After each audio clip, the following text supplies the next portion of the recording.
Hey guys, Elden armor. Found a cool pseudo combo. Once you guys take a look at me, and I had pretty good results with it in against any build. It's the Death Knight's long half axe and the Smith script shield. You can see right here is one of the highlights of it was poison through the gravitas off the Freya's great axe. So that required a lot of hyper armor to be able to go through that. So that kind of impressed me.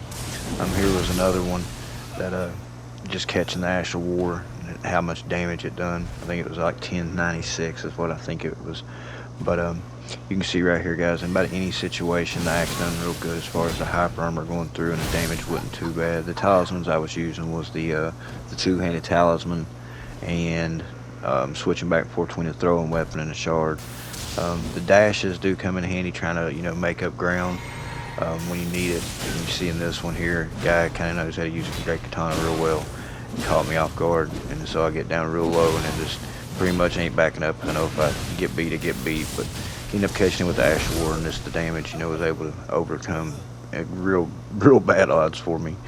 But in this next one here, this is somebody, man, that kind of plays decent, but he ended up caught him a couple times with a shield off the muscle, trying to punish him for using Endure and getting the 40 levels pretty much.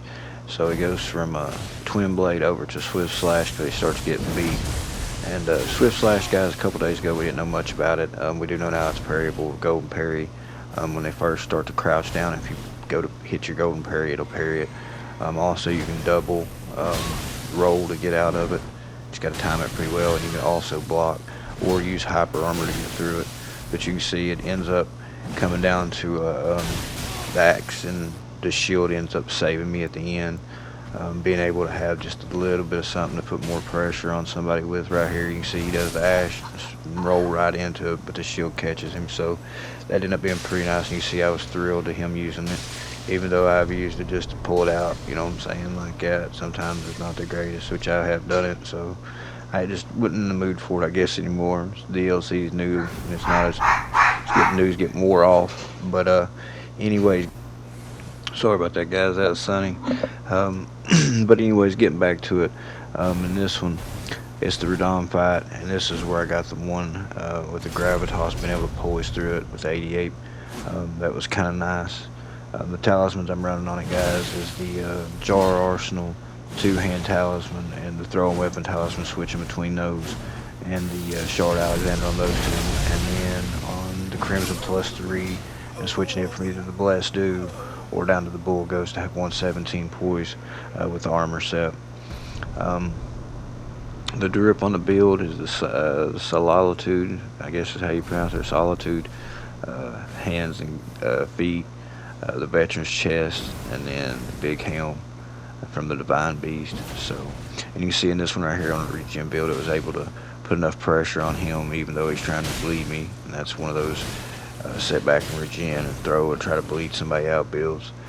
The shield was able to do enough damage, to kind of out damage him, and even when he threw, the way the shield comes in, the way it's thrown, it's kind of a weird way. It's kind of odd to dodge in certain ways, and you can charge it a little bit, but it kind of don't make a difference in the damage.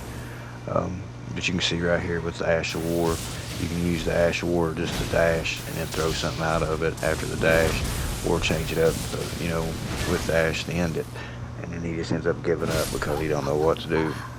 That's what I found with a lot of people. It can vortex a little bit. There's not a big vortex like you can catch people in it, like you can see this guy catch him right here when he rolls into it. But it's one of those things, guys, it's real nice. This right here is a Colossal I'm going against, so it has enough poise and hyper armor to be able to take the ash and poise through Fire Knight's greatsword. That was kind of nice to find out too. And you see land the Ash of War and then end up using the dash and the R1 to finish the fight, just kind of mix it up. He was expecting the full ash. But yeah, like I said, guys, this for a pseudo combo that's not completely broken out of the DLC was really nice. It's a good dogfight build setup. If you guys like, pretty much you're paying like some of the guys that play at a high level, it's almost like playing chess, and it was decent for what it was. And you see here another Fire Knight greatsword. But this is the last clip, guys. Like, subscribe, share if you like the video. If not, don't worry about it. But I'm gonna get out of here, guys. Appreciate you watching. Let me know in the comments what you think about it. Take it easy, fellas.